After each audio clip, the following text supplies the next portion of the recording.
Hello explorers, my self Roshni and welcome back to concept charter. आज मैं लाई हूँ क्लास 9 सोशल साइंस का चैप्टर नंबर 2 जिसका नाम है shaping of the earth surface. Yes, वही चैप्टर जिसमें हम समझेंगे कि हमारा अर्थ अंदर और बाहर से कैसे शेप हुआ है। तो चलो इस चैप्टर को एक्सप्लोर करते समझते हैं क्या क्या है इस चैप्टर में।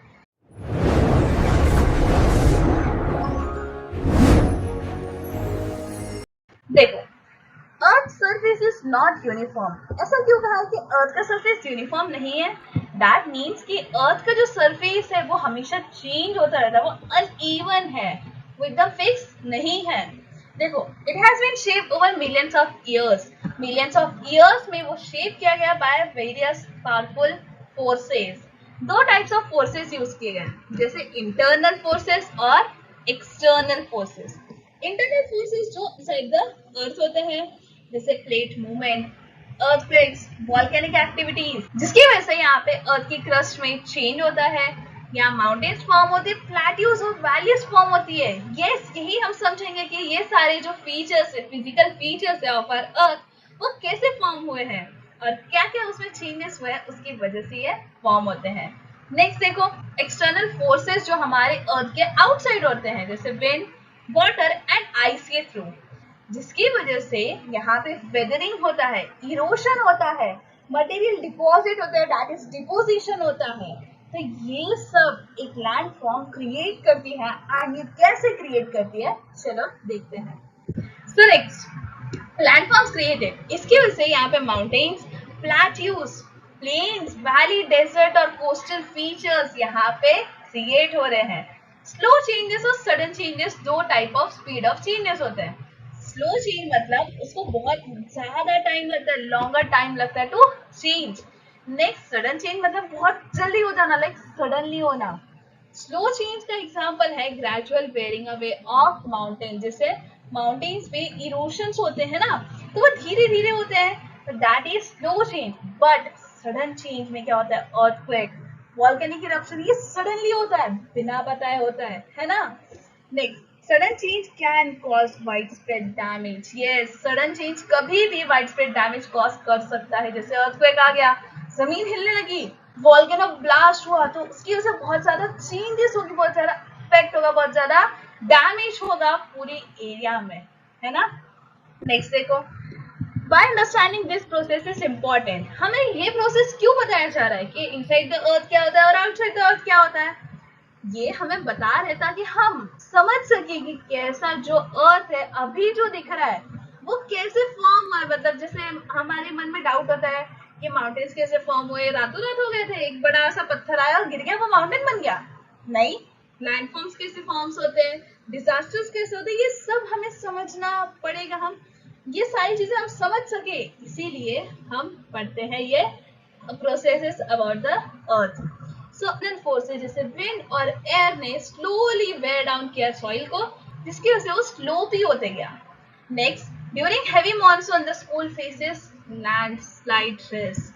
ये जब हैवी मॉनसून होता है तब वो स्कूल, यहाँ पे देखो कैसे ये जो सॉइल है वो रिमूव हो रही है, एंड दिस इज व्हाई यहाँ पे लैंडस्लाइड फेस कर सकते हैं, फेस करती है ये स्कूल। कनेक्शन देखो, knowing how landforms are created help people stay safe in disaster prone areas। अगर हमें पता रहेगा कि कैसे लैंडफॉर्म्स बने हैं तो हम डिजास्टर प्रोन एरियाज में भी सेफ रह सकते हैं, क्योंकि हमें उसके प्रिकॉशंस भी तो पता है ना, इसीलिए। So understanding this helps the principal plan. अगर प्रिंसिपल मीन्स स्कूल के प्रिंसिपल को पता, फेस करती है ये स्कूल। कनेक्शन देखो, knowing how landforms are created help people stay safe in disaster prone areas। अगर हमें पता रहेगा कि कैसे लैंडफॉर्म्स बने हैं तो हम डिजास्टर प्रोन एरियाज में भी सेफ रह सकते हैं, क्योंकि हमें उसके प्रिकॉशंस भी तो पता है ना, इसीलिए। So understanding this helps the principal plan. अगर स्कूल के प्रिंसिपल को पता है कि हाँ ये सारी चीजें होती है, ऐसे होती है, तो वो यहाँ पे प्लान कर सकता है क्या, build strong retaining walls. Strong retaining walls मतलब इस डिजास्टर से भी वो वॉल लड़ सके, ऐसा वॉल बिल्ड करना। Next, plant trees to hold soil. ज्यादा से ज्यादा ट्रीज प्लांट करना ताकि वो सॉइल को होल्ड करके रखे। अगर सॉइल को होल्ड करके रखेगी तो सॉइल लूज होगी नहीं, and that will not cause landslide. समझे? Next, conduct landslide drill for students. Landslide drill conduct करना ताकि स्टूडेंट भी अवेयर हो सके कि अगर ऐसी सिचुएशन आई तो तुम्हें क्या करना है. So समझ में आया? तो आई होप आपको ये टॉपिक समझ में आया. और नेक्स्ट टॉपिक जो है इंटीरियर ऑफ द अर्थ. अब हम उन एक एक चीज को अच्छे से पढ़ेंगे, समझेंगे कैसे हो रहा है, क्या हो रहा है. Interior of the earth. How do we know about earth interior? हमें अर्थ के इंटीरियर के बारे में कैसे पता चल गया? हमने डायरेक्टली ऑब्जर्व नहीं किया अर्थ के इंटीरियर को. साइंटिस्ट ने दो टाइप्स ऑफ सोर्सेस दिए हैं. डायरेक्ट सोर्स जैसे डीप माइंस, ड्रिलिंग प्रोजेक्ट्स और वॉल्केनिक इरप्शंस होते हैं ना, वो बता रहे कि एक्चुअल जो मटेरियल है वो फ्रॉम बीनीथ द सरफेस, मतलब वो जमीन के अंदर से आ रहे हैं. कितने अंदर से आ रहे हैं वो बता रहे हैं. इनडायरेक्ट सोर्सेज जैसे सिस्मिक वेव्स हम यूज करते हैं फ्रॉम अर्थक्वेक, तो वो हमें एनालाइज करते हैं कि कैसे वेव्स ट्रैवल करते हैं through materials, and that helps us know about the deepness of the layers of our soil, या फिर हमारी अर्थ के अंदर कितना डीप है या क्या क्या है वो बता रहे हैं. ठीक है, तो ये दो सोर्सेस है, direct source and indirect source. Next, crust. हमारी अर्थ का आउटर लेयर. फॉर एग्जाम्पल एक बॉइल्ड एग ले लो. ठीक है, बॉइल्ड एग का जो शेल होता है that is crust of our earth. Crust है outermost layer of the earth, जिसे हम निकाल के फेंक देते हैं ऑफ आवर एग, बट इसे निकाल के नहीं फेंक सकते क्योंकि हम इस पे सर्वाइव करते हैं. सो इसकी थिकनेस है 5 to 40 kilometres. Thicker under continents, continents के अंदर थिक है और ओशंस के अंदर थिन है. ये मत बोलना कि पानी के अंदर जमीन नहीं होती, पानी के अंदर जमीन होती है, and that is the crust. ठीक है, ये बनाए डिफरेंट रॉक्स हैं, यहाँ लाइफ सपोर्ट करती है. ये देखो, ये है कॉन्टिनेंटल क्रस्ट जो है जमीन के नीचे, एंड ये है ओशनिक क्रस्ट जो है पानी के नीचे. ठीक है, नेक्स्ट देखो, यहाँ पे लैंड, ओशन, लिविंग ऑर्गेनिज्म ये सब सर्वाइव करते हैं. फॉर एग्जाम्पल ये एप्पल है. ठीक है, एप्पल की स्किन देखी होगी, दैट इज क्रस्ट, एंड जो डीपर लेयर्स है वो बहुत, एंड जो डीपर लेयर्स है वो है ना उसके अंदर, सेम एज ये हमारा जो अर्थ है वो भी एप्पल की तरह है. देखो जो क्रस्ट है बहुत थिन है, बट मोस्ट इंपॉर्टेंट लेयर है फॉर लिविंग ऑर्गेनिजम्स या फॉर लाइफ. ऑब्वियस ही बात है, हम उस पर सर्वाइव करते हैं. अगर वही लेयर नहीं रहा तो हम कैसे सर्वाइव करेंगे? कोई भी लिविंग ऑर्गेनिज्म वहां सर्वाइव नहीं कर पाएगा. समझा? Let's move on to our next. देखो मेंटल. यस, तुम दिमाग वाले मेंटल नहीं, ये जो इसका मिडल लेयर है, the thick rocky layer between crust and the core. देखो हमारी अर्थ के इंटीरियर के 3 पार्ट्स होते हैं, क्रस्ट, मेंटल, कोर. इन दोनों के बीच का जो लेयर है that is the middle one is mental. इसकी थिकनेस है अबाउट 2900 किलोमीटर तक. ये बिटवीन क्रस्ट और कोर के बीच लाई करता है. ये डेंस रॉक से बना है. इसकी डेंसिटी इंक्रीज होती है विद डेप्थ. अब देखो जैसे जैसे तुम अंदर जाओगे, मतलब जैसे जैसे तुम कोर के पास जाओगे, वैसे वैसे तुम्हारी डेंसिटी यहाँ पे इंक्रीज होगी. And crust and mantle are separated by Mohorovicic discontinuity, जिसको मोहो भी कहते हैं. तो देखो क्रस्ट और जो मेंटल है उसको अलग किया गया बाय डिसकंटिन्यूटी जिसका नाम है Moho. Parts of mantle. Mantle में 2 पार्ट्स होते हैं, अपर मेंटल और लोअर मेंटल. अपर मेंटल है सॉलिड है, वीक है और प्लास्टिक लाइक है, but lower mantle more dense है और सॉलिड है, क्योंकि उसकी डेंसिटी और इंक्रीज होती गई जैसे जैसे वो अंदर गया.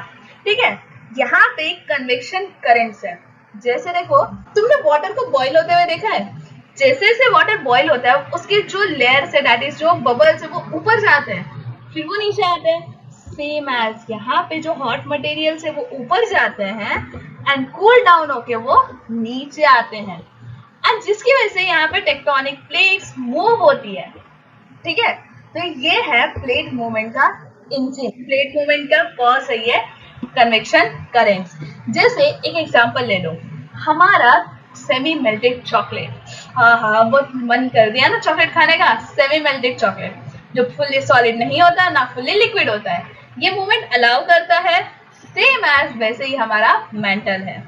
The mantle is thick rocky layer with semi fluid behaviour in its upper part. Upper part में सेमी फ्लूइड मटेरियल है. Its convection currents move tectonic plates and shape our earth. उसकी जो कन्वेक्शन करेंट्स है वो हमारी tectonic plates को move करते हैं and that shapes our earth. समझा?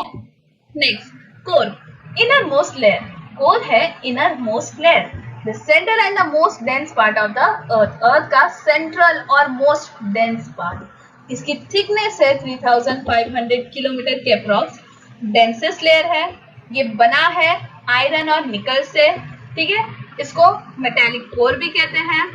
एंड इसके दो पार्ट्स है, outer core and inner core. Outer core बना है आयरन से और इन लिक्विड स्टेट है। आउटर कोर लिक्विड स्टेट है, इनर कोर बना है आयरन और निकल से और ये है सॉलिड, क्योंकि यहाँ पे प्रेशर बहुत ज्यादा है। समझा? नेक्स्ट देखो, special facts, because of metals in the core earth behave करता है एज अ मैग्नेट, ठीक है। Next, like a chocolate lava cake, chocolate lava cake की तरह हमारा जो आउटर लेयर है वो सेमी लिक्विड है, that is our outer core. And जो अंदर वाला पार्ट है वो कैसा है, डेंस है, सॉलिड है, लाइक इनर कोर, ठीक है। Next, the core is the inner most and the densest layer of the metals. जो कोर है वो इनर मोस्ट और डेंसेस्ट लेयर है मेटल्स का। इसमें लिक्विड है आउटर कोर और सॉलिड है इनर कोर, एंड ये बनाता है अर्थ को बिहेव लाइक अ मैग्नेट। समझ में आया? नेक्स्ट देखिए, नेक्स्ट है how heat from the core affects earth surface. Heat जो अर्थ के कोर से निकल रहा है वो कैसे अर्थ की सरफेस पे अफेक्ट करता है। Intense heat in the core creates convection current. बहुत ज्यादा अगर हीट क्रिएट हो रहा है इन द कोर, वो कन्वेक्शन करंट को क्रिएट कर रहा है। And that causes plates movement, tectonic plates move हो रही है, वोल्केनिक इरप्शन हो रही है और अर्थक्वेक फॉर्म हो रहा है बिकॉज ऑफ कोर की इंटेंस हीट। समझा? The core's heat drives movement in the mantle which shapes the earth's surface over the time. So core का जो heat है वो मूवमेंट क्रिएट कर रहा है, वो जा रहा है ऊपर to the mantle and mantle पे जो कन्वेक्शन करंट्स हो रही है and that causes the earth surface over the time. समझ में आया? नेक्स्ट देखो, नेक्स्ट है एक example, a scientist is studying why a volcano in Indonesia suddenly became active। एक साइंटिस्ट था जो पढ़ रहा था कि क्यों वॉल्केनो जो इंडोनेशिया में है वो सडनली एक्टिव हो गया। डायरेक्ट सोर्सेस मिला, डायरेक्ट सोर्सेस में क्या किया उसने, लावा सैंपल्स कलेक्ट किया, एनालाइज किया कि कौन से मटेरियल्स निकल रहे हैं इसके अंदर से from inside. Indirect sources seismographs record कर रहे हैं seismic waves, small earthquakes near the volcanoes आ रहे हैं, मतलब वॉल्केनोस के पास स्मॉल अर्थक्वेक्स क्रिएट हो रहे हैं एंड जो वेव्स ट्रैवल हो रहे हैं थ्रू हॉट मोल्टन रॉक, ये बता रहे हैं साइंटिस्ट को कि मैग्मा राइज हो रहा है। एंड लेयर्स इन्वॉल्व क्या हो रही है, कोर जो हीट क्रिएट कर रही है that is convection currents, magma move कर रही है ऊपर और क्रस्ट यहाँ पे क्रैक होके ओपन होके उसे अलाउ कर रही है इरप्शन ऑफ द वॉल्केनो। देख रहे हो कि कैसे तीनों कनेक्टेड है, एक वॉल्केनो के पीछे कोर, क्रस्ट और मेंटल तीनों कनेक्टेड है। Next, by studying Earth's layer using direct and indirect sources, scientists can predict volcanic activities and warn nearby villages to evacuate। So, अगर हम अर्थ के लेयर्स को समझ गए, उनके डायरेक्ट और इनडायरेक्ट सोर्सेस को समझ गए, तो साइंटिस्ट यहाँ पे प्रेडिक्ट कर सकते हैं कि कब यहाँ पे वॉल्केनो एक्टिव होगा और उस टाइम पे वो लोग वहाँ के लोगों को, विलेजर्स को वार्न कर सकते हैं कि आप वहां से हट जाओ क्योंकि यहाँ पे वॉल्केनो इरप्ट हो सकता है। समझ में आया? तो आई होप आपको ये टॉपिक यहाँ पे अच्छे से समझ में आया। सो चलो अब हम हमारा नेक्स्ट टॉपिक देखते हैं जिसका नाम है थियरी ऑफ टेक्टोनिक प्लेट्स या plate tectonics. So let's explore this topic. Theory of plate tectonic means, देखो, what is the earth crust made of? हमारा जो earth का crust है किस चीज से बना है? Earth crust is not one continuous surface। जो earth का crust है वो एक continuous surface नहीं है, ये बहुत सारी large और small pieces से बना है, जिन pieces को हम कहते हैं tectonic plates। So ये जो plates है वो rest on the semi-molten mantle। ये जो semi-molten mantle है ना उसे हम asthenosphere भी कहते हैं and are continuously moving very slowly। ये continuously moving होते हैं और बहुत slowly होते हैं कि हमें feel ना हो पाए, और जब हमें फील होते हैं तब समझ जाना कि वो अर्थक्वेक या वॉल्केनो इरप्शन जैसे कुछ कॉजेस ला रहे हैं। Next, what is the theory of plate tectonics? Definition, a theory that explains how tectonic plates move and how their interaction shape the earth surface। That means एक ऐसा theory जो हमें explain कर रहा है कि कैसे टेक्टोनिक प्लेट्स मूव हो रही है। टेक्टोनिक प्लेट्स क्या है? हमारी क्रस्ट की छोटी छोटी पीसेस। तो ये जो टेक्टोनिक प्लेट्स कैसे मूव हो रही है, कैसे उनकी इंटरेक्शन हो रही है ताकि वो हमारी अर्थ की सरफेस को शेप कर रहे हैं। यस, ये हमारी अर्थ की बहुत सारी सरफेसेस को भी शेप करती है। ये भी हम जानेंगे इस टॉपिक में। नेक्स्ट देखो, ये है कुछ मेजर टेक्टोनिक प्लेट्स, जैसे ये नॉर्थ अमेरिकन प्लेट, ये है साउथ अमेरिकन प्लेट, ये है African plate, Indo Australian plate, that means India और ऑस्ट्रेलिया का कॉम्बिनेशन, यूरेशियन प्लेट मतलब यूरोप और एशिया का combination, and the rest is of Pacific plate and Antarctic plate. इसकी तरह ये तो मेजर प्लेट्स है, इसकी तरह और भी छोटे छोटे प्लेट्स होते हैं। एंड डू यू नो, हमारा जो अर्थ है वो पहले सारे कॉन्टिनेंट्स एक दूसरे से चिपके हुए थे, मतलब कनेक्टेड थे। बट जैसे ही इन प्लेट में मूवमेंट होने लगी, वो सारे कॉन्टिनेंट्स अलग हो गए। दैट मींस ये सारे जो प्लेट्स है वो एक दूसरे से क्रैक होके अलग हो गए। नेक्स्ट देखो, movement of the tectonic plates. देखो, plates float on a semi molten magma. Plates semi molten magma के ऊपर फ्लोट करते हैं। जैसे समझ लो ये वाला जो एरिया है ये सेमी मोल्टन मैग्मा है और ये है हमारा क्रस्ट। जैसे सब सूप के ऊपर ब्रेड फ्लोट करती है ना, वैसे ही। So movement is gradual but continuous. Movement gradually होता है, कंटिन्यूअसली होता है। इसको मिलियंस ऑफ इयर्स लगते हैं टू क्रिएट मूवमेंट। जैसे लैंडफॉर्म्स क्रिएट करने के लिए, माउंटेन्स या वैलीज क्रिएट करने के लिए मिलियंस ऑफ इयर्स लग जाते हैं। नेचुरल इवेंट्स कॉज करने के लिए भी मिलियंस ऑफ इयर्स लग जाते हैं। एंड हम बोलते हैं ना कि बूंद बूंद से सागर बनता है, वैसे ही इन छोटी छोटी मूवमेंट से ही उतनी बड़ी अर्थक्वेक, उतनी बड़ी वोल्केनिक इरप्शन होती है। यस, उसकी वजह से ही होती है। समझ में आया? नेक्स्ट देखो, types of plate boundaries. In plates की मूवमेंट में कुछ प्लेट बाउंड्रीज है, इनकी टाइप्स है, ठीक है। फर्स्ट है डाइवर्जेंट बाउंड्री। अब समझो दो प्लेट है, ठीक है, एक दूसरे से दूर जा रही है, दूर जा रही है, तो वहां पे क्या होगा? गड्ढा होगा, ठीक है। तो plates move apart, that is divergent boundary. Divergent boundary means diverge होना, दूर जाना, ठीक है। यहाँ पे एक नया क्रस्ट फॉर्म होता है, क्योंकि जैसे जैसे ये देखो, यहाँ पे ऊपर क्या हमने पढ़ा था कि कन्वेक्शन करेंट्स के बारे में पढ़ा था कि नीचे से ऊपर वहां पे हीट जा रही है, देन वो कूल डाउन हो रही है एंड वहां पे क्रस्ट फॉर्म कर रही है। तो जैसे ये दोनों अलग हो रहे हैं, तो यहाँ पे भी जब वो ऊपर आया हुआ हीट है, उसके से क्रस्ट फॉर्म हो रहा है एंड यहाँ पे फॉर्म होता है मिड ओशनिक रिजेस। कुछ इस तरह देखो, ये दिख रहा है आपको, ये है कुछ मिड ओशनिक रिजेस जहाँ पे एक इस तरफ मूव हो रहा है और एक बाउंड्री दूसरी तरफ मूव हो रहा है। समझ में आया? देखो, magma rises up, cools and forms new crust as the plates move apart। जैसे जैसे प्लेट्स दूर जाते हैं वो मैग्मा ऊपर आता है। हॉट मैग्मा जब कूल होता है तो एक क्रस्ट बना देता है एंड वहां पे जमीन की जो कमी है वो पूरी कर दे रहा है। समझ में आया? नेक्स्ट देखो, नेक्स्ट इज कन्वर्जन बाउंड्री।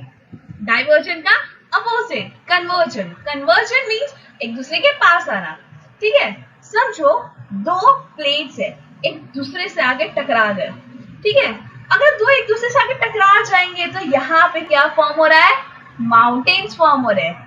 समझो कि दोनों कॉन्टिनेंटल प्लेट्स आपस में टकराएंगे तो माउंटेन फॉर्म होगा। जब यहाँ पे एक ओशनिक प्लेट और एक कॉन्टिनेंटल प्लेट टकराएंगे तो यहाँ पे ट्रेंचेस फॉर्म होते हैं, गड्ढा होता है, ठीक है। देखो, प्लेट्स कोलाइड, प्लेट्स आपस में कोलाइड हो रहे, मतलब टकरा रहे हैं। वन मे गो अंडर अनदर, एक दूसरे के अंदर वो जा सकते हैं। जैसे अगर यहाँ पे कॉन्टिनेंटल प्लेट टकराएंगे तो माउंटेन्स फॉर्म होंगे और एक कॉन्टिनेंटल प्लेट और एक ओशनिक प्लेट टकराएंगे तो ट्रेंचेस फॉर्म होंगे। One plate goes under the other causing mountains और डीप ओशन ट्रेंचेस। सो हमारे जो माउंटेन्स फॉर्म हुए वो कैसे हुए? दो प्लेट्स के टकराने की वजह से। देखो, बहुत सालों पहले हमारा जो इंडिया है वो कभी गोंडवाना का पार्ट था, दैट मीन्स अफ्रीका का पड़ोसी था। एंड यहाँ पे जब कॉन्टिनेंटल ड्रिफ्ट हुआ, दैट मीन्स सारी कॉन्टिनेंट्स आपस में हिलने लगी, तो इंडिया मूव होके आ गया towards the Eurasia and Eurasia से इंडियन प्लेट टकरा गई। इंडियन प्लेट यूरेशियन प्लेट दोनों आपस में टकरा गई जोर से, तो यहाँ पे क्या फॉर्म हो गए? हिमालयस फॉर्म हो गए उनकी बॉर्डर्स पे। समझ में आया? पता चला कैसे हिमालयस फॉर्म हुए थे? चलो, ट्रांसफॉर्म बाउंड्री। ट्रांसफॉर्म बाउंड्री मतलब दोनों जो प्लेट्स है वो एक दूसरे के पास आ रहे हैं, यहाँ पे कोलाइड हो रहे हैं, यहाँ पे पास आ रहे हैं, धीरे धीरे फॉल्ट लाइंस क्रिएट कर रहे हैं, जैसे क्रैक्स होना। जैसे देखो, plate slide past each other along faults causing earthquake। यहाँ पे जब वो प्लेट स्लाइड हो रहे हैं, लाइट मीन्स ऊपर नीचे हो रहे हैं, ठीक है, वो स्लाइड्स ऊपर नीचे होने की वजह से यहाँ पे क्या हो रहा है, earthquake फॉर्म हो रहा है, earthquake कॉज हो रहा है। समझ में आया? तो आई होप आपको ये तीनों टाइप्स ऑफ प्लेट बाउंड्रीज अच्छे से समझ में आया। चलो नेक्स्ट है इंपॉर्टेंस ऑफ प्लेट टेक्टोनिक्स। हमें ये प्लेट टेक्टोनिक्स पढ़ने की जरूरत क्यों पड़ी? क्योंकि हम एक्सप्लेन कर सके कि कैसे earthquake, वॉल्केनोस कैसे फॉर्म होते हैं, मूवमेंट्स कैसे होती है प्लेट्स में जिसके से अर्थक्वेक होता है। ये आज हमें पता चल गया ना। वॉल्केनोस कैसे फॉर्म होते थे, मैग्मा राइज होता था जिसके से प्लेट्स मूव हो जाती थी एंड उसके से वॉल्केनिक इरप्शन होता था, पता चल गया। माउंटेन्स कैसे फॉर्म होते हैं और ओशन ट्रेंचेस कैसे फॉर्म होते हैं, ये भी पता चल गया। ओशन ट्रेंचेस पता है ना आपको क्या होता है? यस, ओशन ट्रेंचेस मीन्स पानी के अंदर जो बड़ा सा डीप गड्ढा होता है, डीप ट्रेंच होता है, लाइक हॉलो एकदम अंदर तक खाली जगह होती है, दैट इज ट्रेंच। ये हमें हेल्प कर रहा है कि हम अंडरस्टैंड कर सके अर्थ की हिस्ट्री को, हम समझ सके, क्रस्ट क्या है, मेंटल क्या है, कोर क्या है, इनर कोर क्या है, एंड कैसे कैसे हमारा जो प्रेजेंट डे अर्थ है कैसे वो फॉर्म हुआ है, ये सारी चीजें हम समझ सके। इसीलिए हमें प्लेट टेक्टोनिक्स पढ़ना चाहिए। प्रेडिक्ट कर सके natural hazards means natural disasters क्या होने वाले हैं, अर्थक्वेक आने वाली है, वो चीज हम प्रेडिक्ट कर सके, इसीलिए हम पढ़ते हैं प्लेट टेक्टोनिक्स के बारे में। तो आई होप आपने समझ गए होंगे ये सारी चीजें। यहाँ पे हमारा ये टॉपिक कंप्लीट होता है। नेक्स्ट टॉपिक जो है weathering and erosion. So let's move on and explore this topic. ये वेदरिंग क्या होता है, इरोशन क्या है, उसके कॉजेस क्या क्या होते हैं। Weathering and erosion. Earth surface is constantly changing. ये तो हमें पता है कि अर्थ की सरफेस कॉन्स्टेंटली चेंज होती रहती है, बट कैसे होती है? Rocks that seem hard and permanent gradually break down over the time. जो रॉक्स हमें दिखता है कि बहुत हार्ड है, परमानेंट है, यहाँ से हिलेगा नहीं, वही रॉक ग्रेजुअली ब्रेक डाउन होता है कुछ टाइम बाद। बट ये जो प्रोसेस है उसे हम कहते हैं weathering and erosion. They are related but different. Weathering erosion same है, मतलब मिलता जुलता है, बट दोनों अलग है। Each plays a distinct role. दोनों अपने में एक डिस्टिंक्ट रोल प्ले करते हैं। वेदरिंग देखो, the process by which rocks are broken down into small pieces in the same place where they are form. अब देखो, जहां पे एक रॉक फॉर्म हुआ है उसी जगह पे वो स्मॉल पीसेस में ब्रेक डाउन होता है, मतलब वो टूट जाता है। बट क्या वो पहले ही दिन टूटेगा? नहीं, बहुत सालों तक उसमें हीट, रेन, विंड लगने के बाद वो अपना दम तोड़ देता है और वो वहां पे टूट जाता है। That is weathering. Rocks are not transported. इसमें वेदरिंग में रॉक्स ट्रांसपोर्ट नहीं होते। Natural agent that cause weathering. कुछ नेचुरल एजेंट्स है जो वेदरिंग कॉज करती है, जैसे चेंजेस इन टेम्परेचर में चेंज होना, बहुत ज्यादा धूप होना, बहुत ज्यादा बारिश होना, बहुत ज्यादा ठंड होना। नेक्स्ट, एक्शन ऑफ वाटर के एक्शन की वजह से भी वेदरिंग होती है, एंड प्रेजेंस ऑफ एयर। समझ में आया? तो ये है वो सारे natural elements that causes weathering. Next, factors influencing weathering. कुछ ऐसे फैक्टर्स जो वेदरिंग को इन्फ्लुएंस करते हैं। देखो, फर्स्ट फैक्टर है हमारा टेम्परेचर एंड प्रेशर। फर्स्ट है temperature and pressure. Heating cooling makes rock expand and contract, crack. बहुत ज्यादा हीट मिल रही है, रॉक को हम अपने घर में तो रख नहीं रहे, रॉक को हम बाहर रख रहे हैं, बाहर पड़ा हुआ है तो उसे धूप भी लग रही है, बारिश भी लग रही है, ठंड भी लग रही है। That causes rock splits in the Himalayan winters. Rock split हो जाती है, मतलब टूट जाती है हिमालयस के विंटर्स में भी। Next, action of water. जैसे water freezes in cracks, expands and widens them. जैसे देखो, पॉट होल्स है इनकी रोड्स पे, तो इम्पोर्टेंट चीज है। इम्पोर्टेंट दैट मीन्स कि हर जगह आपको मिलती है मॉनसून में। उसकी वजह से देखा है कभी जो गड्ढे रहते हैं वो कैसे फॉर्म होते हैं? बिकॉज ऑफ वाटर की प्रेशर लगती है उससे। That is the action of water. Next, action of wind और सन। Sand laden air acts like sandpaper, that is abrasion.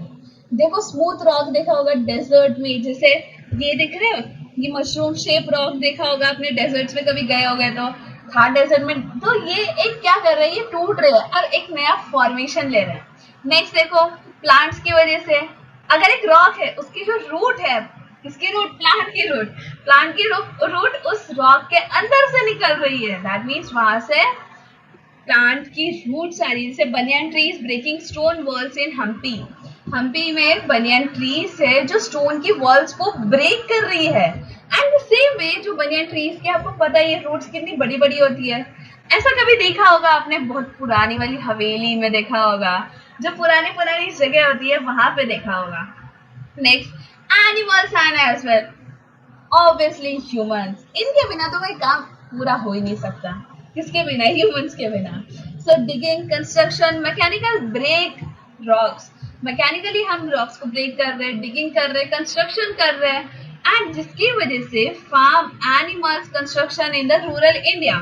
ठीक है, तो यहाँ पे भी रॉक की वेदरिंग हो रही है, रॉक टूट रहा है इनटू स्मॉल स्मॉल पीसेस, समझ में आया। देखो, earliest factors work together to break down rocks and shape the earth's surface, ये सारे जो फैक्टर्स है एक साथ काम करते हैं ताकि हम अर्थ की सरफेस को शेप कर सके। कौन कौन से factors, temperature and pressure, action of water, action of wind as well as sand, plants and animals and humans. तो ये सारे फैक्टर्स है जो इन्फ्लुएंस करते हैं वेदरिंग को। नेक्स्ट देखो, फिजिकल वेदरिंग, ये है हमारे कुछ types of weathering. Physical weathering कैसे होती है, disintegration of rocks without any change in the chemical composition, that means उस रॉक की केमिकल कंपोजिशन में कोई चेंजेस हुआ ही नहीं, फिर भी वो टूट रही है। एक्सफोलिएशन, एक्सफोलिएशन मतलब सन की हीट है जो आउटर रॉक्स की लेयर्स बन रही है एंड जिसके वजह से ड्यूरिंग द डे वो एक्सपांड हो रही है एंड द नाइट टाइम वो कॉन्ट्रैक्ट हो रही है। ये एक्सपांशन और कॉन्ट्रैक्शन की वजह से जो आउटर लेयर है वो पील ऑफ हो रहा है ऑफ द रॉक। जैसे देखो, जो हिली एरियाज है, रॉकी एरियाज, वहां पे डोम शेप, ऐसा ऐसा शेप का वो रॉक दिखता है, तो वो कैसे होता है, due to heat in the day and night time में उसको कोल्ड मिल रही है जिसकी वजह से उसकी लेयर्स निकलते जा रही है एंड ऐसा शेप वो फॉर्म कर ले रहा है। नेक्स्ट देखो, frost action, water in the rock cracks, freezes, ice expands and cracks widens. जैसे देखो, रॉक है उसके क्रैक्स में वाटर जा रही है, वहां पे जाके फ्रीज हो रही है। अब फ्रीज हो रही है दैट मीन्स हम उसके अंदर पानी भर के उसको फ्रीजर में नहीं रख रहे हैं। ये चीज होती है इन द कोल्डर क्लाइमेट वाली एरियाज में, जैसे हिमालयस में आप ऐसा देखोगे कि जो रॉक्स है वो क्रैक हो रही है, फ्रीज हो रही है, आइस एक्सपांड हो रही है एंड दैट्स व्हाई यहाँ पे क्रैक फॉर्म हो रहा है ऑन दैट रॉक। जब आइस मेल्ट होता है तो वाटर सीप होता है from into and it cracks. ये चीज रिपीटेडली होती है ईयर्स टू ईयर्स, जिसकी वजह से जो रॉक्स है उसको पीसेस में ब्रेक कर चुके होते हैं। देखो, जैसे rock crumbling in Ladakh and Himachal Pradesh during winters, winters के टाइम पे रॉक ऐसे क्रम्बल होते हैं, जिससे फ्रीज होती है, एक्सपांड होती है, मेल्ट होती है एंड रिपीट फॉर ईयर्स। समझ में आया? ये है फिजिकल वेदरिंग, दैट मीन्स ये वो वेदरिंग है जो फिजिकली हो रही है। नेक्स्ट देखो, chemical weathering, due to chemical reaction of water और एयर, वाटर या एयर की केमिकल रिएक्शन की वजह से यहाँ पे कुछ प्रोपोर्शन ऑफ रॉक्स डिसॉल्व हो जाते हैं, जिसकी वजह से यहाँ पे एक इंटरेस्टिंग लैंडफॉर्म क्रिएट कर, जैसे कैविटी हो गया, दांतों वाली नहीं, सिंक होल हो गए, कैवर्न्स हो गए, तो ये सारी चीजें वो फॉर्म करते हैं। जैसे देखो यहाँ पे soluble minerals like rock salt, limestone, sandstone dissolve in water, ये सारी चीजें क्या हो रही है, वाटर में डिसॉल्व हो रही है।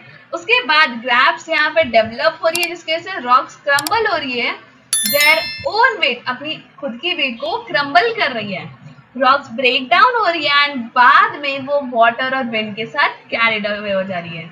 जैसे देखो, कौन से लैंडफॉर्म्स यहाँ फॉर्म किए, कैविटीज या कैवर्न्स, जैसे पूरा केव्स इन आंध्र प्रदेश। ऐसा कोई केव देखा होगा आपने, हाँ, जो अंडरग्राउंड ओपनिंग्स के साथ फॉर्म हुआ है, बट वो कैसे फॉर्म हुआ है, because of dissolving of soluble rocks, जिसमें सैंडस्टोन, लाइमस्टोन, रॉक सॉल्ट, ये सारी चीजें मिली होती है and that's why because of water ये सब डिसॉल्व हो जाता है। Sink hole, curves topography in Chhattisgarh, ये सिंकहोल है जो छत्तीसगढ़ में मिलेगा आपको। जैसे collapse of the surface due to dissolution of underlying soluble rocks, underlying soluble rocks के डिसोल्यूशन की वजह से ये सब फॉर्म हो गया। नेक्स्ट है लाइमस्टोन केव्स, जो मेघालय में जो longest cave system in India है, एक्सटेंसिव केव सिस्टम है जो फॉर्म किया गया था because of weathering of chemical weathering by limestone, form किया गया था बाय ह्यूमंस नहीं, बाय नेचर। नेक्स्ट देखो, chemical weathering changes the structure of rocks by dissolving minerals and shaping unique and beautiful land forms over thousands of years. जो chemical weathering है वो यहाँ पे स्ट्रक्चर ऑफ रॉक्स को change कर रही है bye dissolving the minerals and also वो एक यूनिक शेप क्रिएट कर रही है जो एक ब्यूटीफुल लैंड फॉर्म की तरह दिख रहा है ओवर थाउजेंड ऑफ ईयर्स। समझ में आया? Next biological weathering.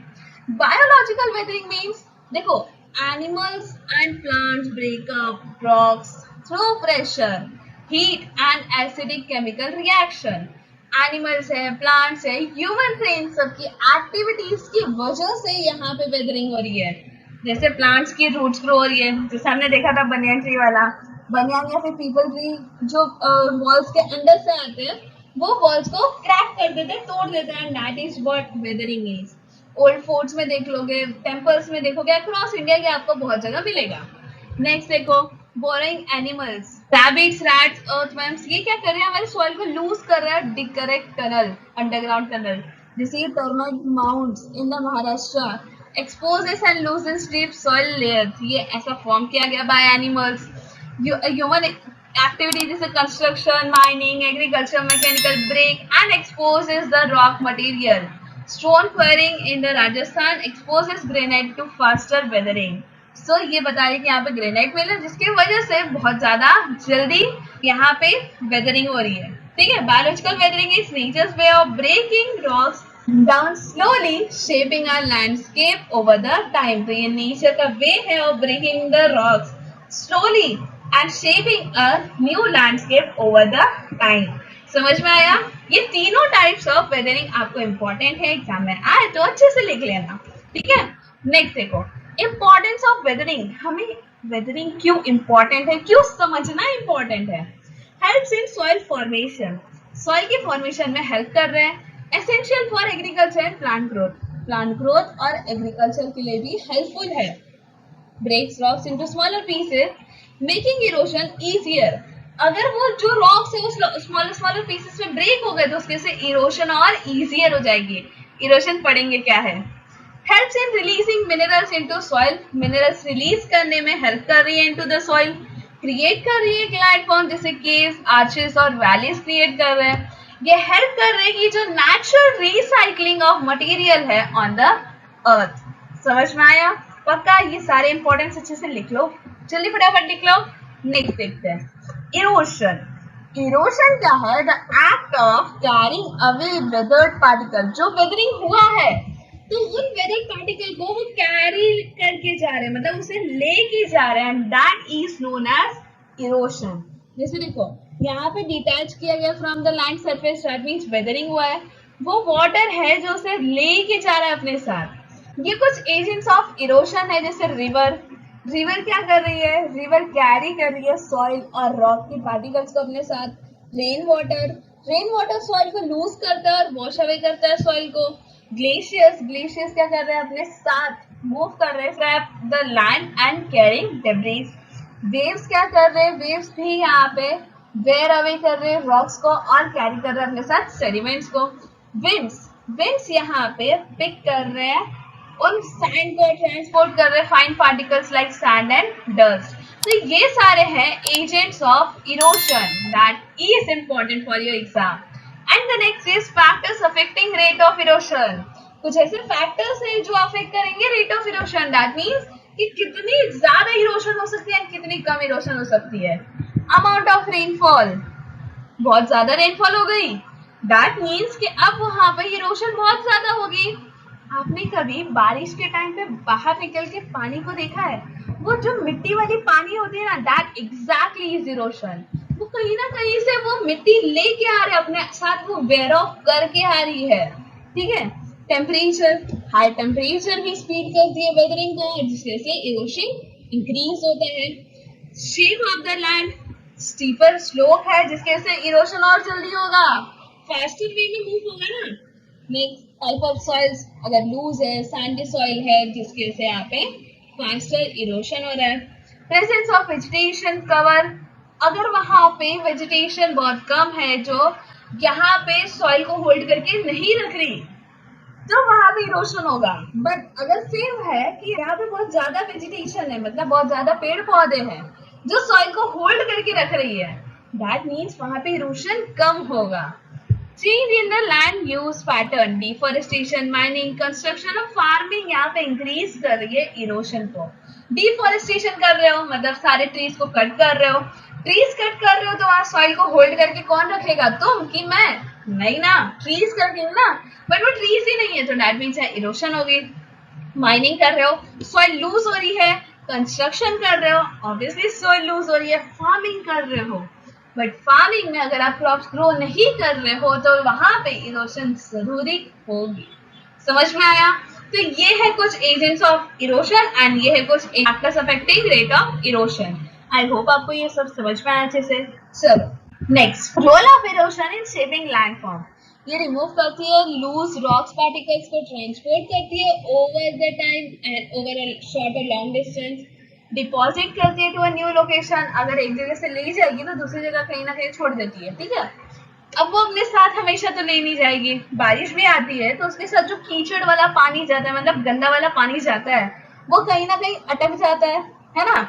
Next, landforms यहाँ क्रिएट क्या हो रही है, valley, river plains. River plains मतलब जो प्लेन्स होती है, प्लेन लैंड होती है, उनके आसपास जो रिवर्स होती है, तो वो देखो रॉक्स लेके आ रही है, सॉइल लेके आ रही है, सेडिमेंट्स लेके आ रही है, तो ये सारी जो चीजें होती है ना, वेरी गुड इन मिनरल्स होती है एंड उनकी वजह से न्यूट्रिएंट्स मिल रही है, मिनरल्स मिल रही है, उनकी वजह से जो सॉइल रिवर के जो आसपास की एरियाज होती है बहुत फर्टाइल लैंड होती है because of that nutrients collected by them. समझ में आया? नेक्स्ट, डेल्टास फॉर्म हो रहे हैं, जैसे ओपनिंग या फिर क्लोजिंग वाला जो प्लेस होता है ऑफ रिवर, तो वो जगह फॉर्म हो रही है, मतलब जहाँ पे जो रिवर्स है वो जाके ओशंस में मिक्स हो रही है। कोस्टल फीचर्स फॉर्म हो रहे थे, ये सारी चीजें यहाँ पे लैंडफॉर्म्स क्रिएट हो रही है।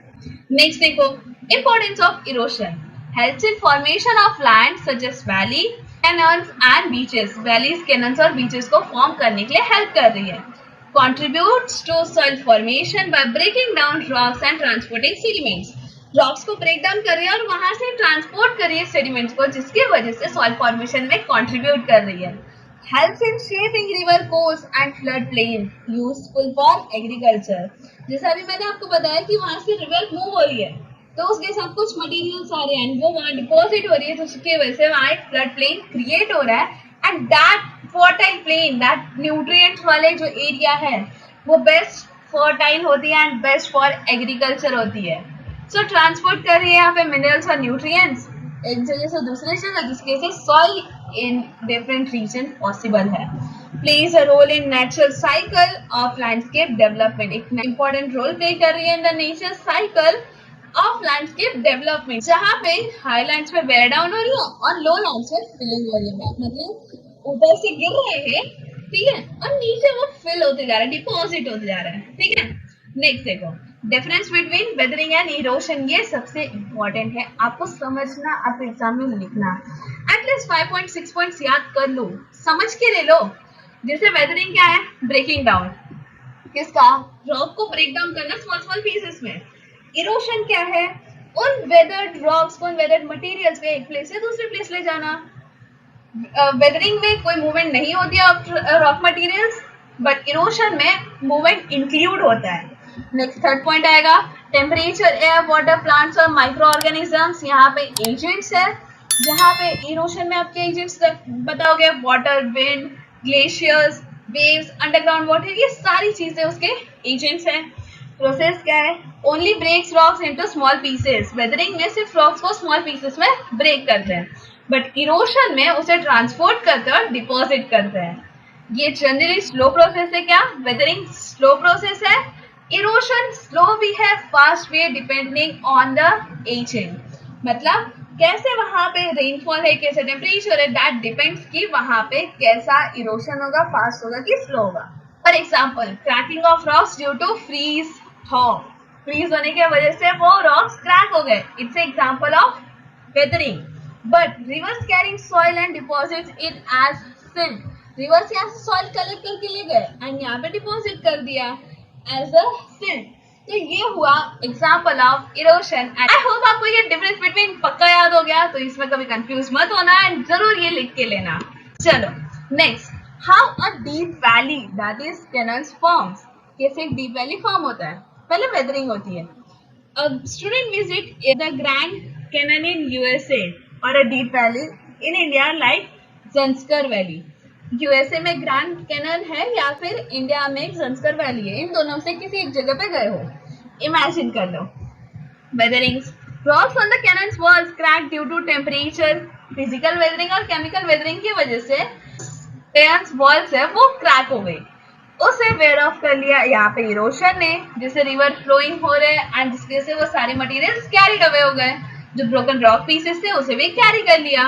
रिजल्ट क्या हुआ, ओवर मिलियंस ऑफ इयर्स में जो रिवर कट हो गई into deeper and deeper and जिसकी वजह से डीप वैली फॉर्म हो गई, कुछ इस तरह देख रहे हो ये valley, and the river deposited the soil further downstream creating fertile plain, and वो जो वाटर यहाँ से मूव हो रही है ना, वो जा रही है to the flood plains and ये प्लेन्स है यहाँ पे वो फर्टाइल प्लेन क्रिएट कर रही है। तो कनेक्शन देख रहे हो, वेदरिंग का काम है ब्रेकिंग ऑफ रॉक, इरोशन का काम है उसे रिमूव करना, उसे ट्रांसपोर्ट करना, एंड ये दोनों एक स्पेक्टेक्युलर एक वंडरफुल लैंडफॉर्म क्रिएट करते हैं जिसके से यहाँ पे फर्टाइल प्लेन्स भी फॉर्म होते हैं इन द डाउनस्ट्रीम। समझ में आया, पक्का समझा वेदरिंग एंड इरोशन। होप आपको ये सारी चीजें अच्छे से समझ में आई। एंड नेक्स्ट टॉपिक जो है agents of gradation. I know आपको नहीं पता होगा कि ये सारी चीजें क्या है, चलो देखते हैं कि what is. So agents of gradation मतलब what is gradation, the process by which the earth surface is gradually level down, मतलब एक ऐसा प्रोसेस जिसकी वजह से अर्थ का जो सरफेस है वो ग्रेजुअली लेवल डाउन हुआ है, जो है weathering, erosion, transportation and obviously deposition. So agents of gradation मतलब ये सारे जो काम है वेदरिंग, इरोशन, ट्रांसपोर्टेशन और डिपोजिशन में कौन कौन से एजेंट्स हैं जिनने यहाँ पे काम किया है, जिनकी वजह से ये सब होता है। So natural forces that carry out this processes that is reverse, wind, water, glaciers and underground water. चलो इन सबको एक एक करके देखते हैं। फर्स्ट है रिवर, क्या river, why are rivers powerful agent, river powerful agent क्यों है, they flow from higher to lower region, higher से लेकर lower region हर जगह वो flow होते हैं, यहाँ पे वो परफॉर्म करते हैं तीन फंक्शन, इरोशन, ट्रांसपोर्टेशन और डिपोजिशन का काम वो करते हैं। देखो कोर्सेस ऑफ रिवर, दो कोर्सेस होते हैं, upper course and middle and lower course, मतलब तीन कोर्सेस होते हैं, ठीक है। अपर कोर्स मतलब वो हाई स्पीड और हाई एनर्जी में आएगी, यहाँ वो कौन सा काम करेंगे, इरोशन का, रॉक सॉइल्स को एकदम फास्टली पिक करके नीचे तक लाना, ठीक है।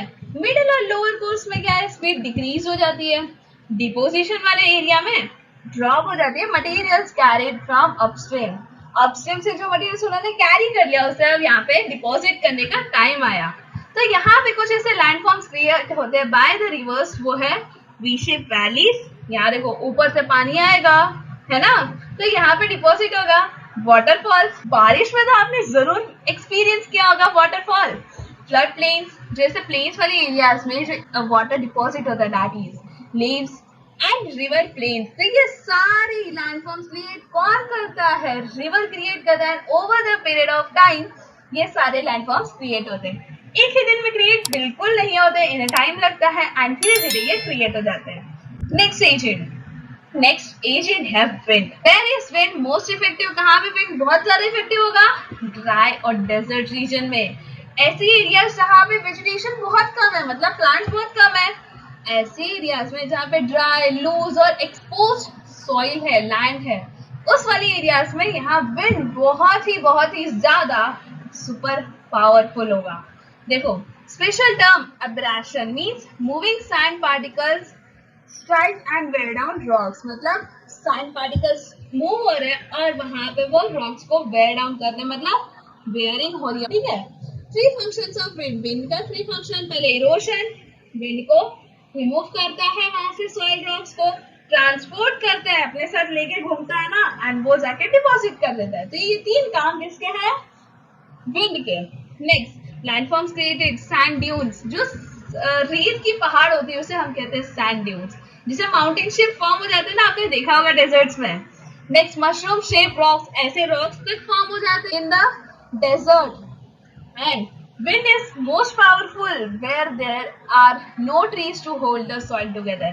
अगर उस जगह पे soil नहीं है तो उस जगह पे wind most powerful agent है of gradation. समझ में आया? Let's move on to our next. Next देखो waves and ocean currents. Waves और ocean currents यहाँ पे कैसे काम करते हैं? Why do they work? Sorry, where do they work? Coastal regions में अब काम करेंगे। वेव्स और ओशन करेंट्स यहाँ पे रीशेप कर रही है कोस्टल लाइंस को। How waves Erode strike short shore line with great force. अब देखो वेव्स आ रही है, एकदम बहुत ज्यादा फोर्स में वो शोर लाइन पे स्ट्राइक कर रही है, जिसकी वजह से वो जो रॉकी मटेरियल है वो लूज हो रही है एंड वो ब्रेक हो गया, उसके साथ मूव हो जा रही है, ठीक है। Landforms created by waves erosion, cliffs, ऐसे जो रॉक्स के खड़े हो जाते हैं, ऐसे जो रॉक्स बिल्ड हो जाते हैं, केव्स बन जाते हैं, आर्चेस एंड सी स्टैग्स। तो ये सारे वो इमेजेस है, ठीक है। हाउ ओशन करेंट्स हेल्प, कैसे ओशन करेंट्स हेल्प करते हैं? Transport eroded material along coast line, eroded material को कोस्ट लाइन के अलोंग ले जाने में ओशन करेंट्स हेल्प करती है। जब ओशन करेंट्स की एनर्जी डिक्रीज होती है, मटेरियल यहाँ पे डिपॉजिट हो जाते हैं एंड उसकी वजह से यहाँ पे वेव डिपोजिशन की वजह से यहाँ पे बीचेस फॉर्म होते हैं, सैंड बार्स फॉर्म होते हैं, स्पिट्स और लगून्स भी फॉर्म हो जाते हैं। समझ में आया कि कैसे ओशन करेंट्स और वेव्स की वजह से यहाँ क्या क्या फॉर्म हो रहे हैं। Waves and ocean currents work together to reshape coast through both erosion and deposition. यहाँ पे कौन सा काम हो रहा है? इरोशन एंड डिपोजिशन, ये काम कर रहे हैं वेव्स और ओशन करेंट्स, जिसकी वजह से वो यहाँ पे रीशेप कर रहे हैं कोस्ट लाइन्स को। समझ में आया? नेक्स्ट एजेंट है हमारा ग्लेशियर। ग्लेशियर्स क्या होते हैं? वो माउंटेन्स में जो बर्फ होती है ना, वो जब पिघल जाती है, जो मेल्टेड आइस होती है, दैट इज ग्लेशियर्स, ठीक है। तो यहाँ पे स्लो मूवर और ये पावरफुल शेपर भी है। Water glaciers, large mass of ice that move very slowly over the land. Where are glaciers found, glaciers कहाँ मिलेंगे हमें? हाई माउंटेन्स पे, पोलर रीजन्स पे और ग्रीनलैंड और अंटार्कटिका पे ज्यादा मिलेंगे। Why are glaciers powerful? Glaciers powerful क्यों है? क्योंकि इनका वेट बहुत ज्यादा होता है और इनकी ग्रेडिंग एक्शन भी बहुत ज्यादा होती है। समझ में आया? Next, process is perform by glaciers. Abrasion हमने पढ़ा था ना, स्कैप और ग्रेन को ले जाते वो लैंड के बीनीथ, एंड प्लगिंग, जैसे पिकअप कर रहे हैं आगे रॉक के फ्रेगमेंट्स को जो फ्रीज हो गए आइस, उन्हें कैरी कर रहे हैं अलोंग, एंड यहाँ पे कुछ लैंडफॉर्म्स क्रिएट कर रहे हैं, जैसे यूशिप वैली, ये देखो यूशिप वैली क्रिएट हुआ है, यहाँ पे सर्क्यूल्स फॉर्म हुए, एरिटेज फॉर्म हुए, मोरेन्स फॉर्म हुए, यहाँ ड्रमलेन्स फॉर्म हुए, ऐसे स्मूथ हिल्स बन जाते हैं, एंड ये सब यहाँ पे जो ग्लेशियर्स है वो डीप वैलीज और रीशेपिंग द माउंटेन्स का काम कर रहे हैं। समझ में आया? चलो, अंडरग्राउंड वाटर जो हमारा नेक्स्ट एजेंट है, एंड ये कैसे वर्क करता है? देखो, रेन वाटर है जो सीप कर रही है इन क्रैक्स और पोर्स के अंदर, जिसके वजह से सॉइल और रॉक्स के अंदर जा रही है।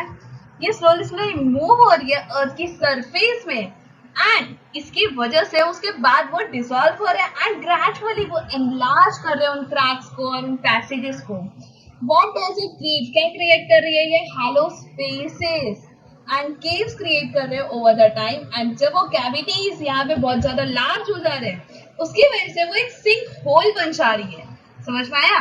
लैंडफॉर्म्स यहाँ क्रिएट हो रहे हैं बाय अंडरग्राउंड वाटर, जैसे केव्स, स्टैलेसाइड्स, स्टैलगमाइट्स, और इन दोनों का कॉम्बिनेशन, ये सारे वो लैंडफॉर्म्स क्रिएट कर रहा है कौन? Underground water. Next, underground water work slowly from below to shape the landscape. So underground water कैसे काम कर रहा है? वो हमारी अर्थ के अंदर काम कर रहा है, स्लोली काम कर रहा है from the below, and that shapes the landscapes.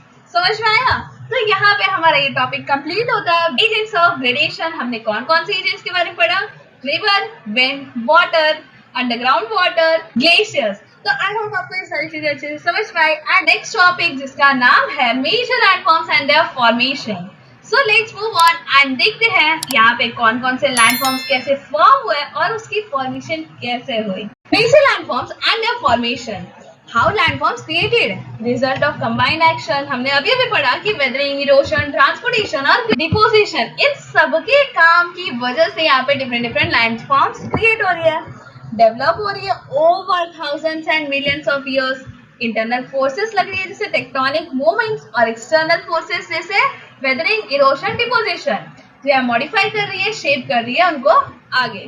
ठीक है, लैंडफॉर्म्स यहाँ पे परमानेंट नहीं है, दे आर कंटिन्यूसली मॉडिफाइड, मतलब कंटिन्यूसली मॉडिफाई हो रहे हैं, कुछ वॉर्न डाउन हो रहे हैं, मतलब कुछ उसको वेयर डाउन कर रहे हैं एंड बना रहे एक नया लैंडफॉर्म। समझ में आया? नेक्स्ट देखो, फर्स्ट लैंडफॉर्म है हमारा mountains, very high landform that rises steeply above surrounding land. They have steep slopes, high ridges and sharp or rounded peaks. मतलब ऐसा लैंड जिसका बेस एकदम मोटा सा है, उसका जो स्लोप है वो एकदम स्टीप है एंड जो टॉप है वो शार्प है as well as rounded tops है। ठीक है, ये कैसे फॉर्म हुए? इंटरनल फोर्सेस की वजह से, मूवमेंट ऑफ टेक्टोनिक प्लेट्स की वजह से यहाँ पे फॉर्म हुए हैं, जिसे मैंने आपको मेजर करके बताया था उसके प्रीवियस टॉपिक में कि जब इंडियन प्लेट और यूरेशियन प्लेट आपस में जब टकरा गए थे, कोलैप्स हो गए थे, कोलाइड हो गए थे, तब उस कोलिशन का रिजल्ट है हमारे हिमालयन माउंटेन्स। दैट मींस जैसे आप एक पेपर ले लो या एक मैट ले लो, कारपेट, अगर दोनों साइड में तुम फोर्स लगाओगे तो क्या होगा? वो ऊपर उठ जाएगा। एंड सेम वे यहाँ पे हुआ था। Fold mountains have sharp peaks and deep valleys.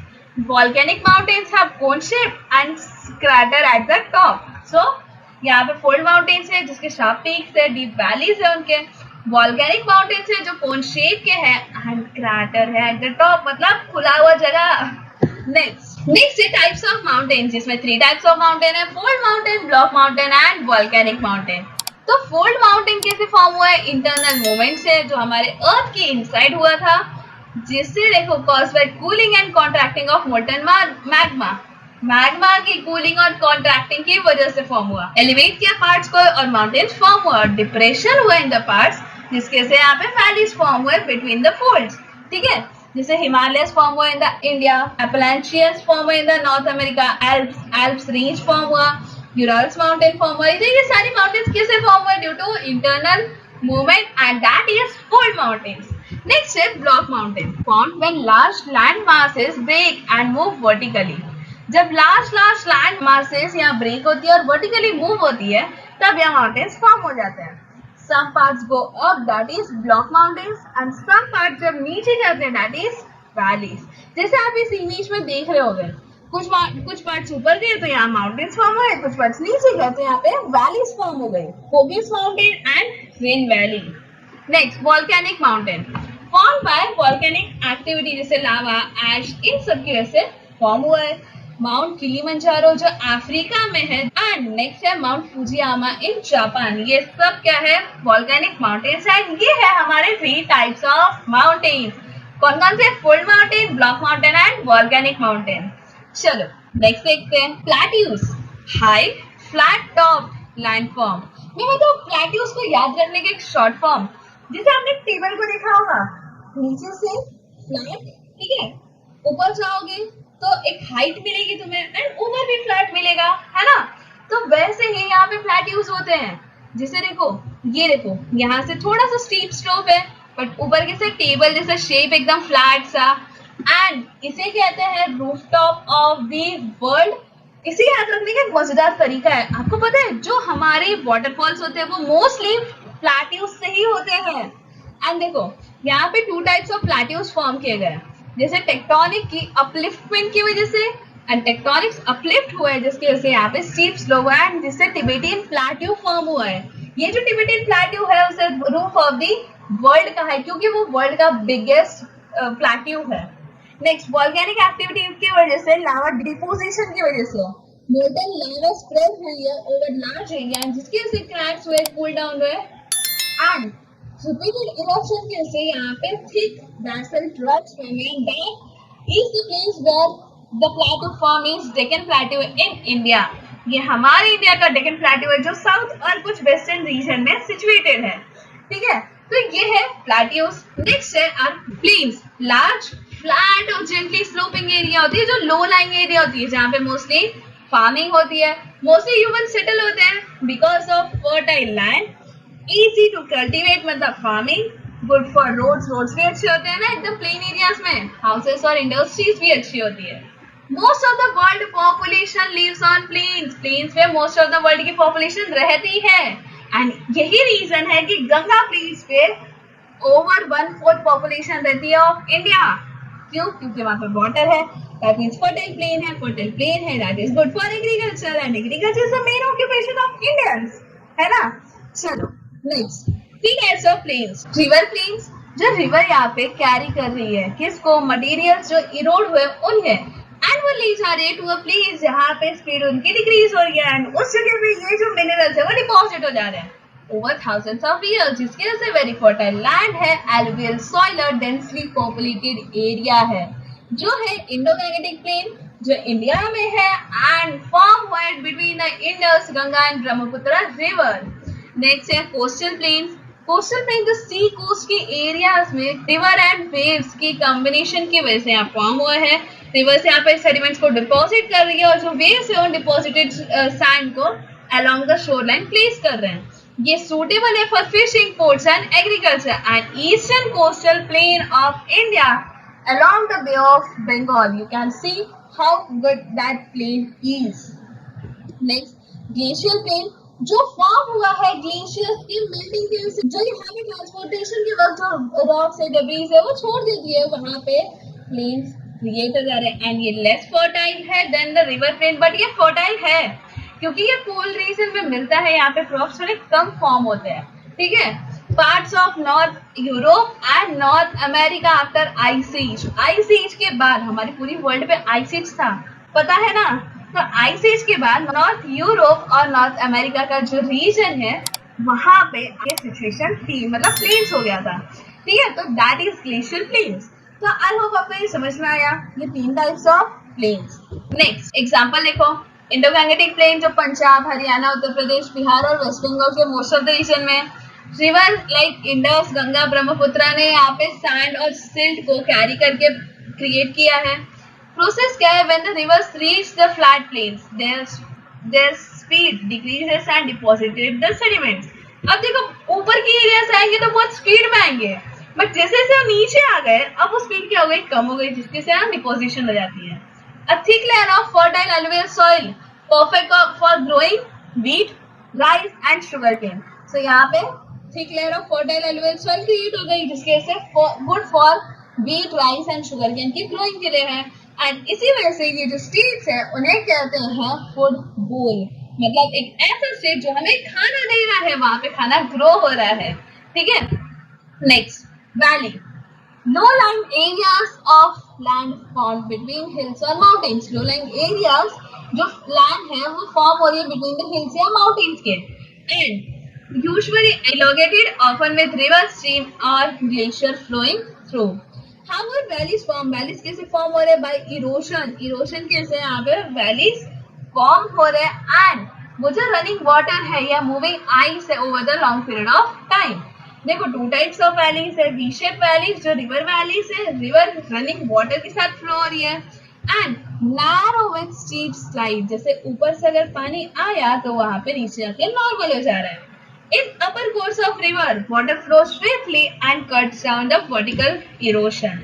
सो जैसे जैसे ऊपर से पानी आ रहा है, अपर कोर्स ऑफ रिवर में क्या हो रहा था, ऊपर से पानी आ रहा था स्पीड में, अगर स्पीड में पानी आ रहा है तो वो वहां पे एकदम प्लेस बना देगा ना फॉर मूवमेंट, तो वहां पे वर्टिकल इरोशन हो जा रहा है। यू शेप वैली जो ग्लेशियर वैली कैसे फॉर्म हो रहे हैं, ग्लेशियर्स यहाँ पे मूविंग आइस है जो उन्हें ब्रॉड और फ्लैट फ्लोर बना दे रहे हैं।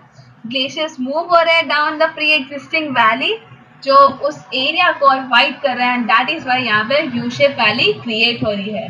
नेक्स्ट देखो, real life example, compare 2 valleys in the Himalayas, V shape valley and U shape valley, ठीक है।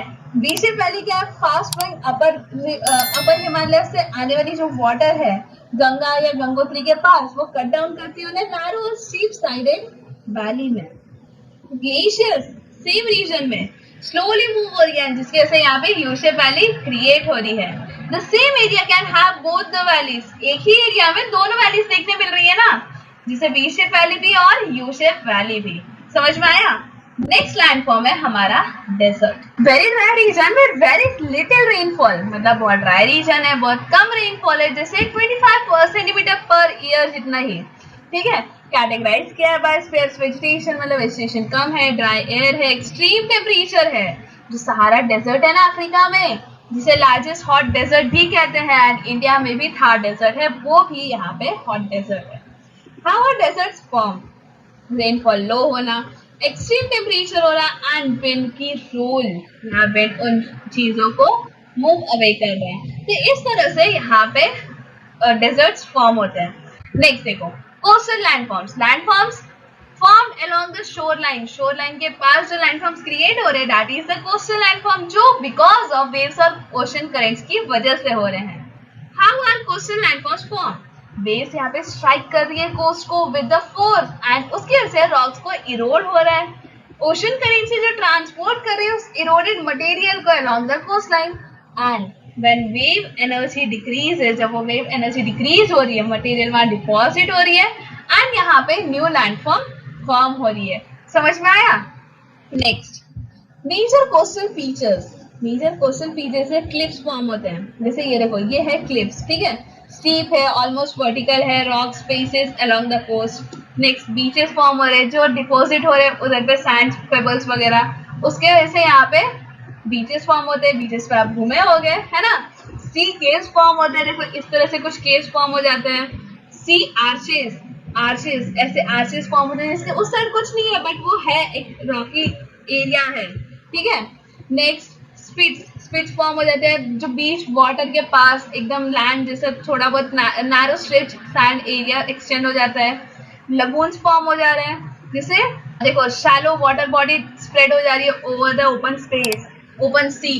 तो ये सारे मेजर कुछ कोस्टल फीचर्स है जो यहाँ पे फॉर्म हो रहे हैं, एंड यहाँ पे हमारा ये टॉपिक कंप्लीट होता है। आई होप आपको सारी चीजें अच्छे से समझ में आई होगी। लास्ट टॉपिक जो है लैंडफॉर्म्स एंड नेचुरल डिजास्टर। इसके पहले वाले टॉपिक्स में हमने बहुत कुछ पढ़ा, इंटीरियर ऑफ द अर्थ के बारे में पढ़ा, कैसे लैंडफॉर्म्स फॉर्म होते, क्या टेक्टोनिक प्लेट्स होते थे। इन सब के बाद अब जो लैंडफॉर्म्स हमने फॉर्म करते हुए देखे, अब उन लैंडफॉर्म्स की वजह से क्या क्या डिजास्टर्स आते हैं वो देखेंगे। So let's explore this topic, landform and natural disaster. What are natural disaster? बताओ natural disaster क्या होता है? वो डिजास्टर जो naturally cause होता है, मतलब जिसमें ह्यूमन का इन्वॉल्वमेंट नहीं होता, जैसे sudden and often violent events that causes widespread damage to life, property and the environment. तो जो सडन कॉज होने वाले कुछ इवेंट्स होते हैं, जो सारी चीजें वाइड स्प्रेड डैमेज कॉज करते हैं of life, property as well as the environment, वो होता है natural disaster. Many disasters are closely linked to landforms. बहुत सारे disasters हैं जो closely linked है landform से, and natural processes on and inside the earth. और जो natural processes होते हैं inside the earth और on the earth, ठीक है। The shape of the land, its structure and the forces acting upon it determine the type and intensity of the disaster. तो जो land का शेप है, उसका स्ट्रक्चर है, और जो फोर्सेस उस पे हो रहे हैं, वो डिटरमाइन कर रहा है कि कौन से टाइप का यहाँ डिजास्टर होगा और कितनी इंटेंस होगी, मतलब कितना डेंजरस होगा वो, ठीक है।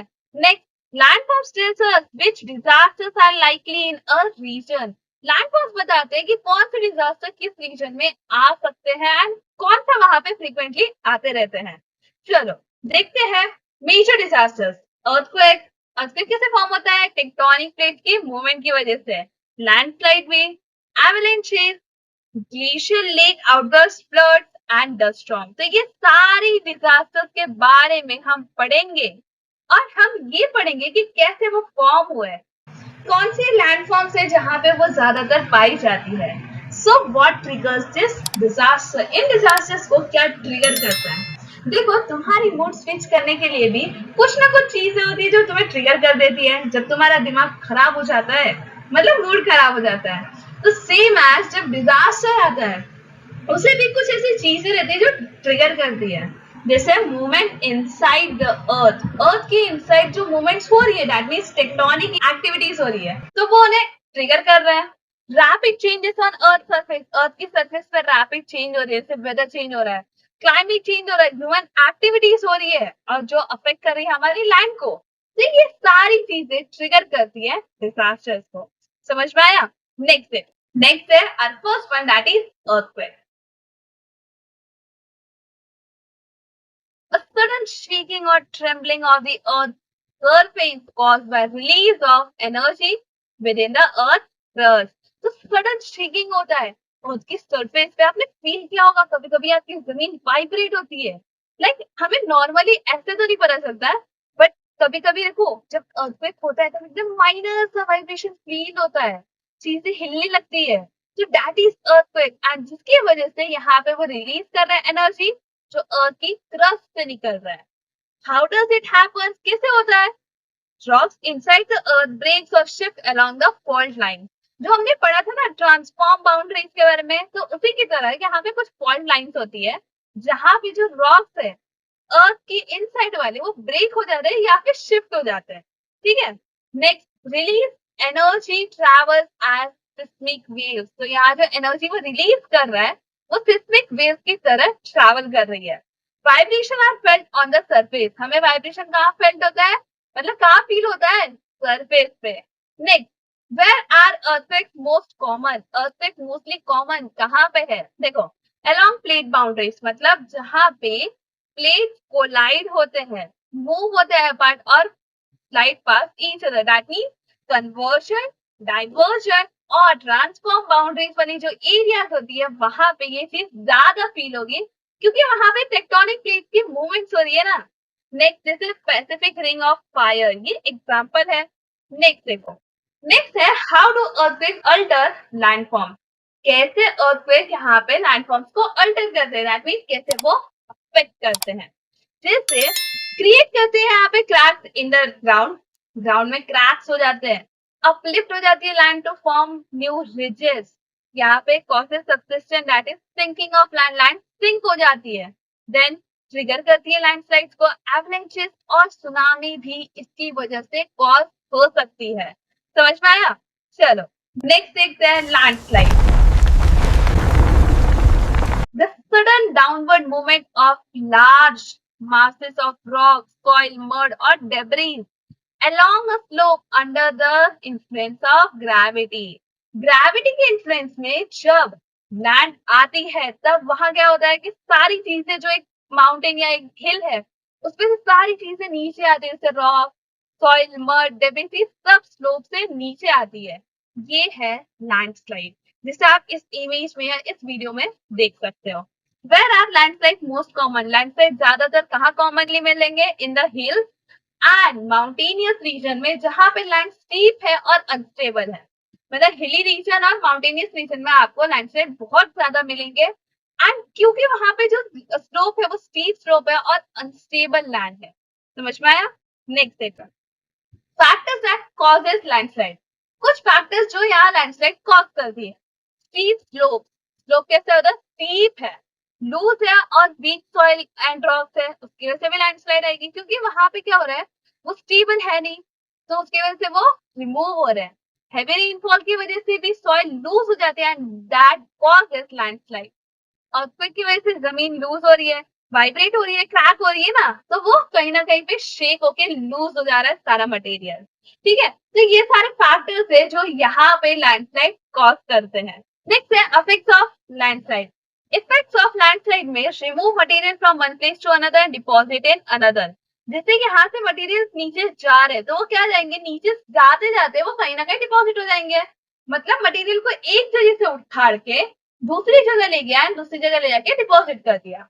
Next, block rivers flooding upstream, formation of temporary lakes. यहाँ पे क्या हो रहा है कि बहुत जो अपस्ट्रीम वाले रिवर लेक्स है उनकी फ्लडिंग को ब्लॉक करके एक लेक जैसा एरिया बन जा रहा है, टेम्पररी लेक। ठीक है। Next, damage settlement, roads and bridges. Damage cause हो रहा है रोड्स, ब्रिजेस और जो सेटलमेंट्स है उन्हें। नेक्स्ट देखो, loss of life and property. यहाँ पे लॉस ऑफ लाइफ भी हो रही है और एज वेल एज प्रॉपर्टी भी। समझ में आया? Next, stay inform, stay prepared, stay safe. Know the risk, अगर हमें रिस्क पता रहेगा कि क्या क्या कॉज हो सकता है because of landslide. If you are living in a hilly area और अ माउंटेनियस एरिया, आपको पता है कि अगर ये सारे फैक्टर्स कॉज हो गए तो यहाँ लैंडस्लाइड आना, कॉज होना डेफिनेट है ना। तो आपको पता है कि वहां रिस्क क्या क्या हो सकती है, लाइफ कॉज होगी, प्रॉपर्टी कॉज होगी, और उन सब से हम बच सकते हैं। प्रिपेयर अ प्लान, अगर हमें पता है कि उस जगह पे लैंडस्लाइड आती रहती है तो हमें क्या चाहिए, प्लान करना चाहिए कि अगर ये चीज कॉज हुआ तो हम कैसे उससे बच सकेंगे। ठीक है। Next, look out for others, मतलब दूसरों का भी ध्यान देना एंड फॉलो करना official alert. Like officially alert जाहिर किया जाता है कि हाँ यहाँ पे लैंडस्लाइड आने की संभावना है, दैट मीन्स वहां पे लैंडस्लाइड आ सकता है। ठीक है, तो वो चीज फॉलो करना, उन अलर्ट्स को फॉलो करना। नेक्स्ट देखो, real life example of landslide जो केदारनाथ और उत्तराखंड 2013 में हुआ था। फ्लैश फ्लड एंड लैंडस्लाइड, आप केदारनाथ के बारे में जानते हो, तो वहीं पे हुआ था। हैवी रेनफॉल हुआ था, ओवर 300 mm इन 24 आवर्स, मतलब इतना हैवी रेनफॉल हुआ था। और उसकी वजह से जो माउंटेन के स्टीप स्लोप से, स्टीप स्लोप पे, माउंटेन की स्टीप स्लोप पे अगर बारिश हुई, सॉइल क्या होगा, हैवी हो जाएगा, स्लीपरी हो जाएगा। लार्ज मासेस ऑफ रॉक्स भी वहां से लूज होके वो निकलने लगेंगे, है ना। निकलने लगे तो दैट मीन्स वो वहां से स्टीपली नीचे आ रहे थे। The landslide blocked the river, causing flooding that destroyed buildings and killed thousands.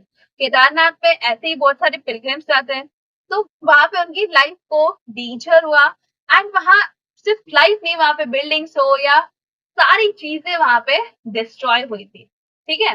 Next देखो, connection, steep mountain, landform, steep mountain वाला लैंडफॉर्म है, हैवी रेनफॉल आ गया, उसकी वजह से क्या होगा, हाई लैंडस्लाइड वाली रिस्क कॉज होगी, डेफिनेटली होगी। ठीक है। तो केदारनाथ इन जून 2013 आप न्यूज में भी देख सकते हो और गूगल पे भी देख सकते हो कि वहां पे कैसे कॉज हुआ था, क्यों कॉज हुआ था, कौन कितने लोगों की डेथ हुई थी। तो यहाँ पे डिवास्टिंग इम्पैक्ट क्या था कि रिवर्स ब्लॉक हो गए थे, जिसकी वजह से यहाँ पे सीवियर फ्लडिंग हुई। नेक्स्ट, बिल्डिंग्स और जो इंफ्रास्ट्रक्चर वो भी डिस्ट्रॉय हुए, थाउजेंड्स ऑफ लाइफ्स यहाँ पे लॉस्ट, दैट मींस उनकी डेथ हुई। वाइड स्प्रेड डैमेज हुआ towns as well as villages की। समझा। नेक्स्ट, नेक्स्ट डिजास्टर है एवलांचेस। एवलांचेस देखो, the rapid and sudden movement of large masses of snow, ice and sometimes rock debris जो down a mountain slope, मतलब mountain slope के नीचे आ रहे हैं। ठीक है, रैपिडली सडन मूवमेंट में जो large masses of snow, ice और कुछ रॉक्स के डेब्रिस आते हैं from a mountain slope, that is avalanches. Where do avalanches occur? Avalanches कहाँ occur होंगे? High mountain region में with heavy snowfall और steep slope. जहाँ पे heavy snowfall होती है, जहाँ पे steep slope होती है, वहां पे देखो क्या फैक्टर्स है जो उन्हें ट्रिगर करती है। फ्रेश स्नोफॉल, मतलब बहुत फ्रेश स्नोफॉल और ज्यादा snowfall. Changes in the temperature, temperature change हो रहा है। Vibration from the earthquake, earthquake की वाइब्रेशन भी हो रही है। स्ट्रॉन्ग विंड्स मूव हो रहे हैं और कुछ ह्यूमन एक्टिविटीज जैसे स्कीइंग एंड ब्लास्टिंग। तो इन सब की वजह से ये सारे फैक्टर्स है जो यहाँ पे एवलांचेस को ट्रिगर कर रहे हैं। ठीक है। देखो, अगर एग्जाम में आया कि आपको एवलांचेस के बारे में लिखना है तो क्या लिखोगे, पहले definition, then factors affecting them and कुछ एग्जांपल्स अगर आपको याद है तो आप लिख सकते हो, या क्या वो अफेक्ट कर रहे हैं, कैसे अफेक्ट कर रहे हैं। ठीक है। नेक्स्ट देखो, इफेक्ट्स ऑफ एवलांचेस। अब एवलांचेस आया, उसका इफेक्ट क्या होगा, अप्रूट होगा और डिस्ट्रॉय होगा वेजिटेशन, ऑब्वियसली डैमेज होगा और बरी होगा हाउसेस एंड इंफ्रास्ट्रक्चर, डैमेज कर देंगे हाउसेस और इंफ्रास्ट्रक्चर को। रोड्स ब्लॉक हो जाएंगे, माउंटेन पासेस ब्लॉक हो जाएंगे। हाँ। Next, alter mountain slopes by removing snow and rock, जो माउंटेन के स्लोप से वो अल्टर हो जाएंगे by removing the snow and rock. Next देखो, avalanches behave like a landslide. Avalanches landslide की जैसे ही होता है, बट यहाँ डिफरेंस ये होता है कि जब लैंडस्लाइड होता है उसमें जो नीचे आने वाले थिंग है, जो मटेरियल है, वो सॉइल और रॉक रहती है, बट एवलांचेस में यहाँ पे स्नो रहती है। ठीक है। Next, real life example avalanches. Siachen Glacier region, that is in Ladakh. Indian Army post at higher altitude. Indian Army जो पोस्ट पे थे at a higher altitudes, मतलब माउंटेन्स के हायर प्लेसेस पे, वहां पे ये कॉज हुआ था। Heavy snowfall followed by a sudden temperature rise and made the snow layer unstable. Heavy snowfall हो रही थी, वहां पे टेम्परेचर चेंज हुआ, उसकी वजह से क्या हुआ, हेवी स्नोफॉल हो गया, जिसकी वजह से यहाँ पे स्नो की जो लेयर है वो अनस्टेबल हो गई। नेक्स्ट ट्रिगर क्या किया, वाइब्रेशन फ्रॉम मिलिट्री मूवमेंट और ब्लास्टिंग, जब उन्होंने ब्लास्ट किया वहां पे तो अटैक द टेरर, और वहां पे जो मिलिट्री मूवमेंट थी उसकी वजह से उनकी वाइब्रेशन से इस जगह पे ट्रिगर हुआ। इफेक्ट क्या हुआ, a massive wall of snow slide down burying soldiers and equipments. तो यहाँ पे मैसिव मतलब एक बहुत बड़ा स्नो का जो स्लाइड था वो नीचे आ गया, जिसकी वजह से बहुत सारे सोल्जर्स और उनके इक्विपमेंट्स के नीचे दब गए। ठीक है, कनेक्शन क्या है, high mountain landforms with snow, high mountain landforms है विद स्नो और स्टीप स्लोप है, जिसकी वजह से यहाँ पे क्या होगा, एवलेंचेस आएगा। यहाँ पे डिवास्टिंग इम्पैक्ट क्या होगा, soldiers buried, that mean soldiers के नीचे दब गए, equipment buried and destroyed, also communication line cut off हो गई एंड ऑपरेशन डिस्टर्ब हो गया। समझ में आया? Next, avalanches are sudden, prepare, stay alert and stay safe, check weather condition, avoid risky slopes, ठीक है, follow unitary protocol and then carry safety equipment. तो होप आपको समझ में आया avalanches. Next, glacial lake outburst flood. देखो, glacial lake outburst flood means a sudden flood caused when a glacier lake collapses। जब एक ग्लेशियर लेक कोलैप्स होता है तब एक सडन फ्लड कॉज होता है, that is glacier lake outburst flood.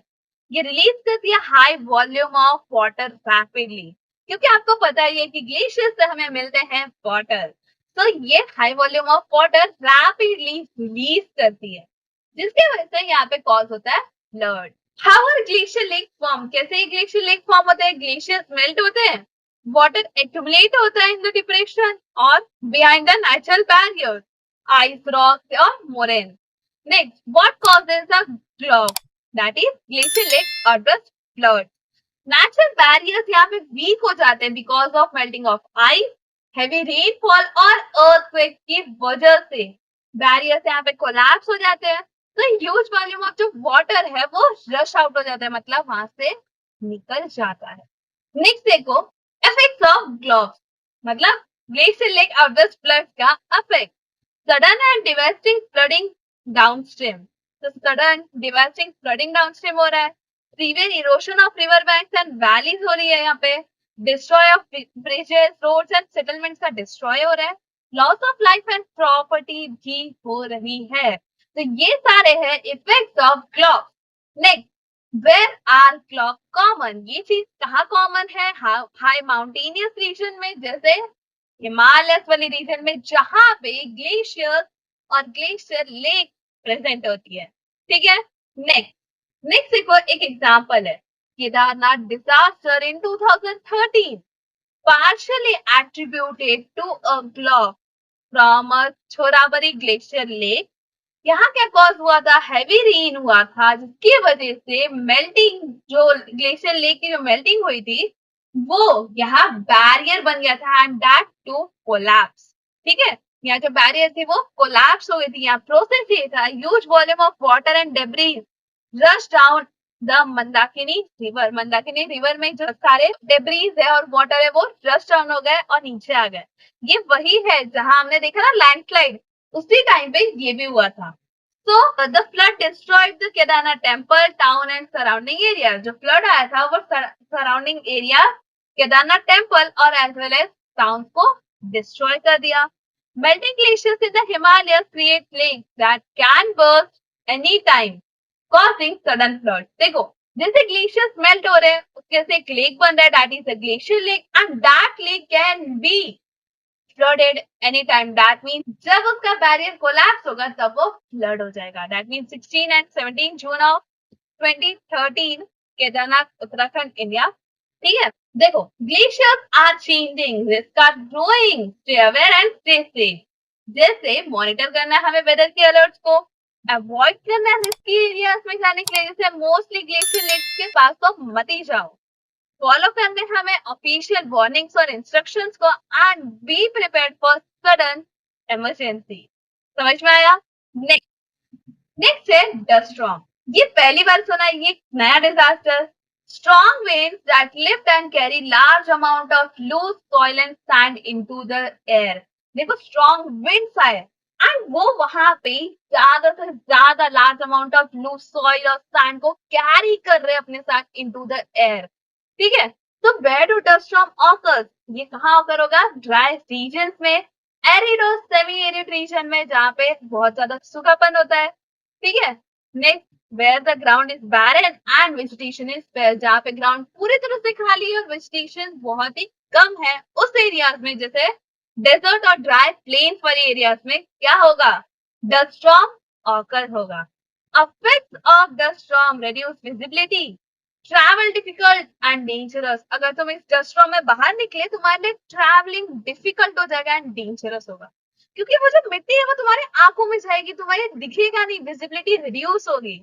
ठीक है, सॉइल इरोजन हो रहा है क्योंकि रिमूव हो रही है ना फर्टाइल टॉप सॉइल और अफेक्ट कर रही है यहाँ के एग्रीकल्चर और एनवायरमेंट पे। हेल्थ प्रॉब्लम्स कॉज कर रही है for the human as well as animals के लिए, क्योंकि वो उन डस्ट को इनहेल कर रहे हैं। Dust storm shows how wind act as a powerful agent of gradation in dry region. तो डस्ट स्टॉर्म यहाँ पे शो करता है कि कैसे विंड एक्ट कर रहा है एक पावरफुल एजेंट की तरह, जो यहाँ ग्रेडेशन कर रही है। ग्रेडेशन हमने थोड़ी देर पहले पढ़ा था, तो इन द ड्राई रीजन कैसे वो एक्ट कर रहे हैं। ठीक है, नेक्स्ट देखते हैं। Let's have an example of dust storm. Rajasthan and the parts of Gujarat, summer month में यहाँ पे डस्ट स्टॉर्म कॉज होती है, जो कॉज करती है बहुत सारी चीजें। लूज डेजर्ट सॉइल जो है और प्री मानसून विंड्स जो है, ये दोनों का combination is the dangerous form. Wind lifts sand and dust particles into the air, sometimes reducing visibility to near zero। मतलब बिल्कुल भी हम उधर के आसपास की चीजें नहीं देख पाते, क्योंकि इतना ज्यादा वहां पे डस्ट होता है, वो हमें विजिबिलिटी बहुत कम कर देती है। इफेक्ट्स होता है यहाँ पे, फ्लाइट्स और ट्रेन डिले होती है, पीपल सफर करते हैं फ्रॉम ब्रीदिंग प्रॉब्लम्स, फर्टाइल की जो टॉप सॉइल है वो ब्लो अवे हो जाती है, दैट मीन्स वहां वेजिटेशन अब नहीं हो पाएगी। डेजर्ट लाइन फॉर्म्स है, sparse vegetation है that causes strong winds called dust storm। So desert landforms, sparse vegetation, strong winds, ये तीनों का combination क्या करती है यहाँ पे? dust storm। Impacts of dust storms: flight delays, train delays, breathing problems, fertile topsoil blown away, and poor visibility and irritation। So wind can't be seen but its impact can be felt। wind दिखता नहीं है but उसका जो impact होता है वो हमें feel होता है। Stay informed, stay prepared and stay safe। Listen to the weather update, use mask or cover your face with when outside, keep doors and windows closed, stay hydrated and protect your eyes and plant more trees to reduce dust storm। समझ में आया? तो आई hope आपको ये dust storm अच्छे से समझ में आया and let's move on to our next, जो है importance of disaster mitigation. What is disaster mitigation? देखो, अब इतने सारे डिजास्टर्स हो रहे हैं, तो अब हमें प्लान करना पड़ेगा, प्रिपेयर होना पड़ेगा कि इस डिजास्टर से हम कैसे बच सके, कैसे हम उसे कम कर सके, है ना? क्योंकि डिजास्टर वाली एरियाज में हम रह तो नहीं सकते, सर्वाइव करना is impossible. So measures and action taken to reduce or minimize the harmful effect of natural disaster before they occur। मतलब natural disaster occur होने से पहले तुमने क्या measures और actions लिए कि वो चीज रिड्यूस हो सके और उसके हार्मफुल इफेक्ट मिनिमाइज हो सके। That is known as disaster mitigation. समझ में आया? देखो, इसमें क्या क्या इन्वॉल्व है? प्लानिंग, प्रिपेयर्डनेस, मतलब प्लान करना है, प्रिपेयर करना, और प्रिवेंटिव मेजर्स देखना है, प्रिवेंटिव स्टेप्स लेना है कि कैसे हम उस चीज को प्रिवेंट कर सकते हैं। देखो, how does understanding landforms help in disaster? कैसे हम अगर लैंडफॉर्म्स को समझ गए तो कैसे वो हमें डिजास्टर में हेल्प करेगी? Identify disaster prone areas. पहले हमें आइडेंटिफाई करनी है डिजास्टर प्रोन एरियाज कौन सी होती है। एक्सप्लेनेशन देखो, टेक्टोनिक प्लेट्स बताए, फॉल्ट लाइंस वहां कॉज होते हैं ये भी बताया, माउंटेन्स है, फ्लड प्लेन्स है और कोस्टल रीजन है। ठीक है, knowledge of tectonic plate, fault lines, mountains, flood plains, coastal region, और ये सारी चीजें हमें हेल्प कर रही है कि हमें पता चल सके कि वो एरिया रिस्क वाला एरिया है कि नहीं। दैट मीन्स अगर ये सारी चीजें अगर हमने समझ ली तो हमें पता चल गया कि हाँ वो हाई रिस्क वाली एरिया है। Reduce risk through planning. देखो, अर्थक्वेक रेसिस्टेंट बिल्डिंग हमने प्लान किया कि हमें अर्थक्वेक रेसिस्टेंट बिल्डिंग बनानी है जो अर्थक्वेक से टूटे ना। डैम्स और एम्बैंकमेंट्स मतलब जो एरिया है जहाँ पे पानी हम बचा के रख सके। अर्ली वार्निंग सिस्टम और न्यूज। ठीक है, तो ये सारी चीजें क्या कर रही है, एक वार्निंग सिस्टम, एक प्लान कर रहे हैं हम कि कैसे उस चीज को रिड्यूस करें। Protect human life and property. Evacuation plans मतलब पीपल को कैसे मूव करना है। डिजास्टर ड्रिल्स मतलब बताना है कि हाँ यहाँ डिजास्टर आने वाला है। पब्लिक की अवेयरनेस और save life and reduce losses. तो इस तरह से हम प्रोटेक्ट कर सकते हैं ह्यूमन की लाइफ एंड प्रॉपर्टी को। नेक्स्ट है promote sustainable development. Avoid construction इन high risk areas. High risk वाली जो एरियाज है, क्योंकि अब हमें पता चल गया कि इन सारी एरियाज में हाई रिस्क होता है। ठीक है, ये सारी एरियाज में डिजास्टर होते हैं, तो उन एरियाज में हम यहाँ पे कंस्ट्रक्शन ना करने दें। encourage करें कि वो एक रिस्पॉन्सिबल सिटीजन बने bye planting more and more trees and sustainable future पे ध्यान दें। ठीक है, तो ये क्या हो गया, प्रमोट कर लिया हमने सस्टेनेबल डेवलपमेंट। तो ये कुछ 4 वेज है जिससे हमें डिजास्टर मिटिगेशन में हेल्प होती है। Disaster mitigation create safer communities and reduces long term impact of natural disaster. तो ये एक सेफर कम्युनिटी प्रिपेयर कर रही है, क्रिएट कर रही है और रिड्यूस कर रही है यहाँ पे इन नेचुरल डिजास्टर्स का इम्पैक्ट की लॉन्ग टर्म इम्पैक्ट ना हो। समझ में आया? नेक्स्ट देखो, नेक्स्ट है real life example of disaster mitigation. Early warning system for cyclones in Odisha. Odisha में साइक्लोन आया था जिसके लिए अर्ली वार्निंग सिस्टम यहाँ पे रेडी किया गया।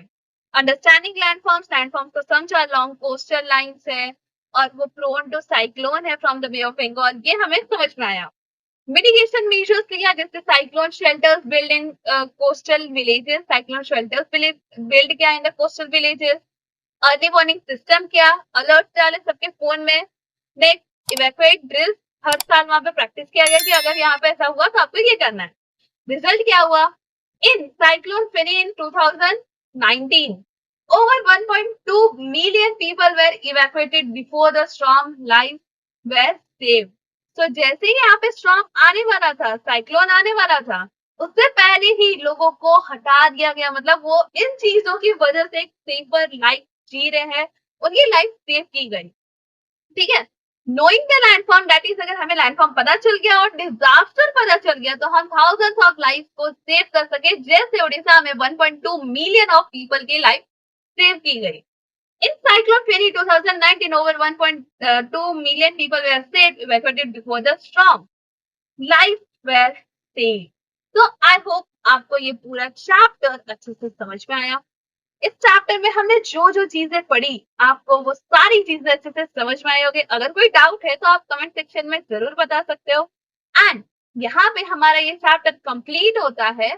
अगर आपको ये वीडियो अच्छी लगी तो प्लीज लाइक करें, शेयर करें अपने फ्रेंड्स के साथ और कॉन्सेप्ट चैनल को आज ही सब्सक्राइब करें ताकि आपको इसके क्वेश्चन आंसर्स और more and more question answers and next chapter जरूर मिले। And stay tuned.